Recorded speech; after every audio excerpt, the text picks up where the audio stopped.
E veio mais a minha palavra do Senhor, dizendo: Filho do homem, levanta uma lamentação sobre o rei de Tiro, e diz assim: assim diz o Senhor Jeová, tu és o aferidor da medida, cheio de sabedoria e perfeito em formosura.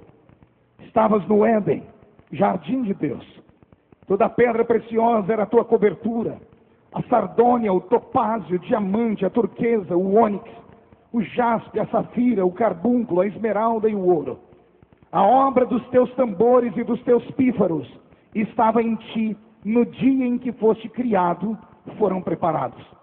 Tu eras querubim ungido para proteger e te estabeleci. No monte santo de Deus tu estavas, no meio das pedras alfogueadas tu andavas. Perfeito era nos teus caminhos desde o dia em que foste criado, até que se achou iniquidade em ti. Amém, igreja? Feche a Bíblia, coloque em algum lugar e pegue na mão da pessoa mais bonita do seu lado. Ficou difícil, hein? Aperte a mão da pessoa com carinho até ela falar aleluia. Pentecostal que não faz barulho está com defeito de fabricação, não é? Vamos orar, igreja. Pai, nós te exaltamos, nós te glorificamos. 32º aniversário dos Gideões Missionários da Última Hora. Penúltimo dia da festa, Pai. Grandes guerreiros falaram nesta tribuna. Cada um deles usado e ousado na unção que o Senhor os deu. Os que pude assistir, ó Deus, foram usados como canelas de fogo na tua casa.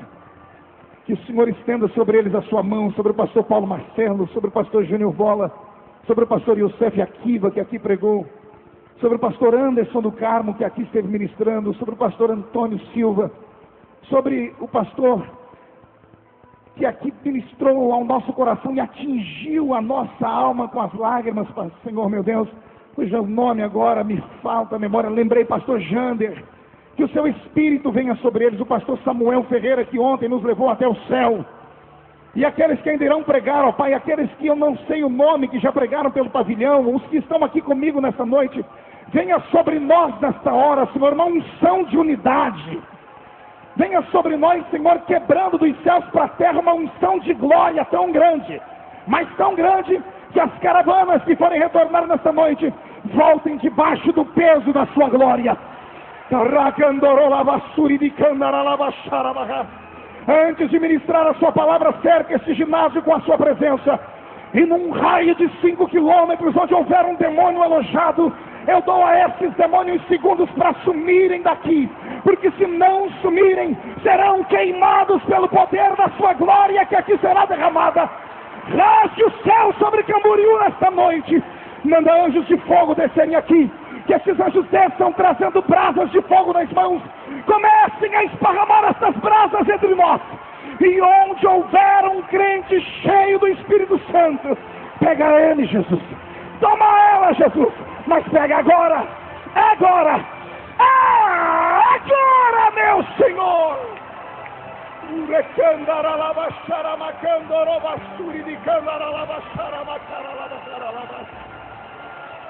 aqui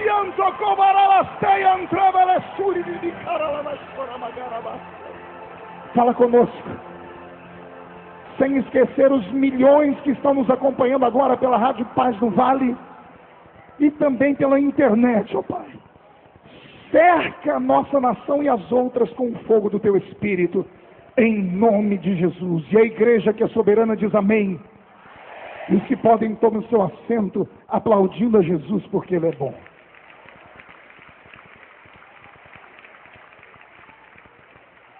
Deus é fiel. Deus é fiel. Agradecer ao pastor Heron, que faz parte da diretoria dos Gideões, ao doutor Heron Gozo, pessoas que nos bastidores fazem acontecer esse grande evento. Olhe para o irmão do seu lado, diga para ele: está com fome? Diga: nós vamos nos banquetear nessa noite aqui. Eu peço ao pastor Roberto que mude a música e peço a sua atenção. Eu falei com Deus esta semana e pedi para que Ele me desse inspiração para que a mensagem desta noite fosse um presente para as gerações póstumas. Acredito que os meus filhos, que hoje são crianças, 2 delas ainda, quando crescerem vão ouvir esta mensagem e vão ser edificadas. Se Jesus não voltar até lá, os meus netos também serão edificados. Acredito que até a 3ª e 4ª geração, antes do arrebatamento, ou se o arrebatamento não acontecer nesse período, vão se recordar do que nós vamos ouvir aqui nesta noite. Porque existem mensagens e mensagens. Esta vai ficar guardada para sempre no seu coração. Posso ouvir um grito de glória a Deus? O livro do profeta Ezequiel, ou profeta do coração endurecido, ou profeta do rio do avivamento, o livro do profeta que trouxe a nós a revelação de tantas coisas gloriosas que haviam dentro do céu, e os seus olhos captaram mesmo estando aprisionado dentro de um grande cativeiro. Teve uma das revelações mais fantásticas que os homens poderiam conhecer. Ele enxergou com os olhos humanos aquilo que aconteceu na eternidade passada. É ele quem revela para nós as características e o desenho de uma das criaturas mais fantásticas e mais formidáveis, pastor Iliel, que o Senhor Deus já criara em todo o seu universo. Ele conta para nós aqui, usando a figura do rei de Tiro, pastor Anderson, pastor Vanderlei Carceriano. Ele usa a figura de um rei de Tiro, para mostrar para nós aquilo que havia na eternidade. E ele então dá um desenho sobre a queda do grande anjo, que nós hoje não tememos, mas também não queremos ficar perto dele. Temos como adversário, que é Satanás. Falar sobre essa história é pisar sobre o caminho da história. E eu preciso que a sua mente esteja aberta, para que você não fique nesse momento conjugando verbos ou equalizando equações teológicas. Apenas absorva. Quando você for para casa e adquirir este DVD, você vai ouvir ele pausadamente. Aqui no capítulo em que eu li, o profeta Ezequiel fala para nós sobre a criação deste poderoso ser, deste anjo de Deus. Muitos crentes têm a imaginação e a ideia de que todos os anjos foram criados de uma só vez. Mas ao olhar a Bíblia Sagrada, logo no capítulo 2 do livro do Gênesis, vamos ver que foi no 7º dia, no final de toda a criação, que o próprio Deus falou para todos nós que naquele dia ele terminara todo o seu exército celeste. Estudando a história dos anjos, eu descobri que nem todos os anjos foram criados de uma só vez, e que cada um deles foi criado em um tempo, e cada um deles para uma ordem, e dentro desta ordem a sua função ministerial. Entender isso é algo glorioso, porque um dia nós vamos conviver com eles. Ainda mais se o arrebatamento for hoje à noite. E se for hoje à noite, daqui só 2 subir, o primeiro sou eu. Quem é o segundo e vem aí? Então nós precisamos conhecer um pouco da natureza desses seres. Para tentar entender sobre este processo de criação de Deus acerca destas figuras, tenho que reportar você ao livro do Gênesis, no capítulo 1. Logo no capítulo 1 do Gênesis, no verso 1 e 2, está ali a enigmática sentença de Deus sobre a criação da terra, dos céus, ou seja, do seu grande universo. No princípio criou Deus os céus e a terra. A palavra céus, ali naquele original, ela é chamada de Shamaim no hebraico.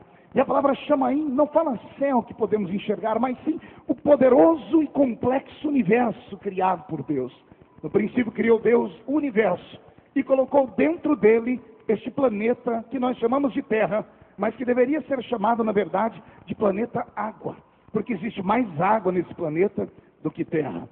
E quando nós entendemos sobre esse processo de criação e olhamos de cima para baixo, ou seja, dos céus para cá, porque na sequência, a terra foi a última a ser criada pelo meu Deus. A princípio Deus criou mundos invisíveis, mundo que os nossos olhos naturais não podem enxergar e as nossas mãos não podem tocar. Todavia, o nosso coração, acreditando, pode sentir. Porque este mundo que Deus criou a princípio tem a sua essência, ou seja, espírito. E espírito é aquilo que é invisível. Está escrito na palavra: Deus criou as coisas visíveis e as coisas invisíveis. Lá na eternidade, quando o Senhor Deus assentado no trono estava, e só havia Ele, não havia mais nada. Deus completava o tudo. Não há como explicar onde Deus estava, se Ele estava num canto, na direita ou na esquerda, ou se em algum ambiente, porque não havia nada a não ser Ele. Era Ele, e só Ele, e tudo dele para Ele. E a sua bondade, pastor Josias Aristides, foi tão grande que Ele resolveu abrir-se e criar tudo aquilo que hoje os olhos humanos podem ver e também aquilo que os olhos humanos não podem ver. Diz a Bíblia que no princípio Ele criou os céus. E a palavra céus não está aqui no plural à toa. Deus criou os céus, e quando caminhamos pela Bíblia, porque o bom crente caminha com a Bíblia na mão, nós vamos encontrar pelo menos um dos nossos irmãos, e aquele citado aqui ontem com muita maestria pelo pastor Samuel Ferreira, que é o grande Paulo, ou melhor, pelo irmão Paulo, agora eu fiz uma bagunça, calma aí. Paulo Marcelo que falou sobre Paulo, o pastor Samuel falou de outra coisa. Você falou com tanta maestria ontem sobre Paulo que eu viajei, eu amo as epístolas de Paulo. E foi Paulo que encontrou para nós que ele conheceu um homem, que não sabia dizer se com o corpo, se fora do corpo, havia ido ao terceiro céu. Então, se ficarmos com a Bíblia, olharmos aqui de baixo para cima, vamos enxergar pelo menos 3 céus. O primeiro seria aqui o céu atmosférico, onde os pássaros voam e as nuvens perambulam. O segundo céu seria o céu cósmico, onde estão as estrelas, as galáxias, as nebulosas. E o terceiro céu seria aquele céu que, quando nós falamos, a alma do crente suspira, e o crente espiritual tem os seus olhos lacrimejados. E quando ele é extremamente sensível, ele é capaz de tentar acelerar o processo para ir para lá, repetindo a oração do Espírito Santo assim: Maranata, Maranata, ora vem, Senhor Jesus. Ou seja, o terceiro céu, o céu inacessível da sua glória. Creio eu que foi este o primeiro a ser criado. E neste céu todo-poderoso, que os nossos olhos não podem contemplar, Deus teve um problema sério para falar desse céu. O Senhor arrebatou 2 homens e os levou lá dentro. Um voltou para cá e ficou com medo de contar para nós. E eu sei o motivo. Ele era um grande pastor. E pastor geralmente tem dificuldade em ensinar os crentes com aquilo que é quase que intangível. Ele precisa de algo bem forte para falar. Mas o segundo que Deus levou ao céu era um evangelista. E evangelista é como a gente sofre porque a gente fala mais do que deve. E a gente fala mais do que deve porque temos muito mais oportunidades. Então Jesus levou para o céu Paulo, que era um grande pastor, e levou o apóstolo São João, que era evangelista. Como Jesus levou Paulo e mostrou para ele coisas grandes, o dia que Paulo foi tentar contar para a igreja o que ele viu, ele ficou tão amedrontado que ele empolgou o povo dizendo: eu vi coisas, esse homem, ele não falou que era ele, viu coisas inefáveis. Quando os crentes estavam dizendo conta, ele disse que não é lícito nem contar para vocês, pastor Adeildo. Então imagine que ele teve dificuldades em revelar o que ele viu. Mas graças a Deus que o Senhor conseguiu levar lá para o céu um homem que tinha um coração mais maleável. E ele levou João. E quando ele mostrou para João, na ilha de Patmos, o céu, antes de João dar qualquer desculpa, Jesus disse para ele: tudo que você ver, escreve num livro. E coube a João esse grande abacaxi. Pergunte por quê? Só falo se todo mundo perguntar. Imagine você, um homem de carne e osso igual eu e você, olhar coisas inefáveis lá em cima e trazer a existência para nós e colocar num papel. E João acabou colocando algumas coisas no Apocalipse que deixa todo mundo apavorado. Por exemplo, tem pessoas que acham que quando entrarem no céu vão andar em ruas de ouro mesmo. Só que não há ouro no céu, porque o céu é um lugar espiritual. Ouro é uma matéria da terra. Não, pastor, mas está escrito que nós vamos andar em ruas de ouro. É que João, um homem com muita dificuldade, ele teve que explicar para nós o que ele viu. Então ele viu algo lá que na mente dele era o ouro. Mas se eu conheço meu Deus, o céu tem coisa muito melhor do que o ouro. Pode brilhar amarelinho como ouro, mas com certeza é muito maior, porque o ouro da terra pode ser derretido e queimado. O céu não pode, porque onde Deus está é imaterial, e quem crê dê um grito de glória a Deus. Então Deus criou um reino potentado, poderosíssimo, e esse reino feito, agora eu caminho aqui por um caminho que eu não sei nem explicar, porque Deus faz esse céu de matéria, mas matéria é aquilo que pode ser tocado. Então falta na linguagem desse homem aqui uma palavra para explicar qual foi a matéria que Deus usou para fazer o céu, porque se matéria é aquilo que pode ser tocado, o céu não pode ser tocado, pelo menos não com este corpo que nós estamos aqui. Então Deus, tenha piedade de mim, porque me falta palavras para explicar. Deus criou o seu céu com algo parecido com a matéria, mas é muito maior do que a matéria. E depois que ele criou esse céu todo poderoso, quando ele colocou lá os seus grandes edifícios, porque a Bíblia Sagrada diz que há edifícios lá, João caminhou dentro de uma cidade, e ele deu para nós o tamanho dela, as direções para onde ela vai, e como ela é imensa. Eu me lembro que quando garoto ouvia a irmã Chile Carvalhais cantar que a ditosa cidade era linda, e se eu pudesse eu iria para lá agora. Então Deus criou esse céu poderosíssimo. Quem crê nisso, diga eu creio. Agora que esse céu está criado, a mente de Deus criou. O seu poder criativo trouxe do nada a existência dessa linda cidade, deste grande paraíso celeste.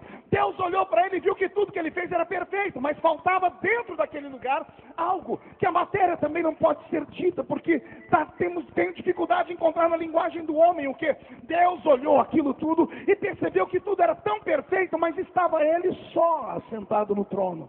É claro que dentro da sua divindade, Pai, Filho e Espírito Santo. E Deus resolveu povoar aquele lugar com seres. Deus resolveu criar seres poderosos. E o Senhor pensou nos anjos. E o Senhor trouxe à existência os anjos.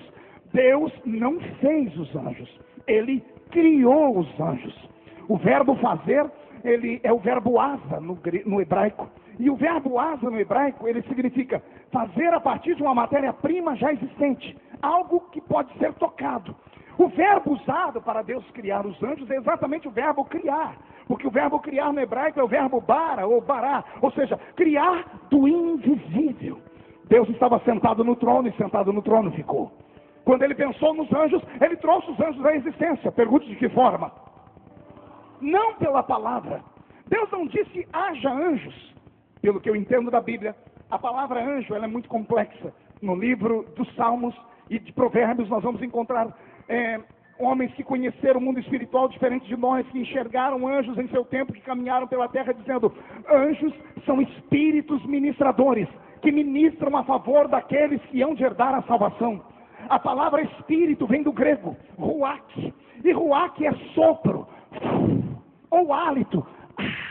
Então, quando Deus faz os anjos, Deus faz espíritos ministradores.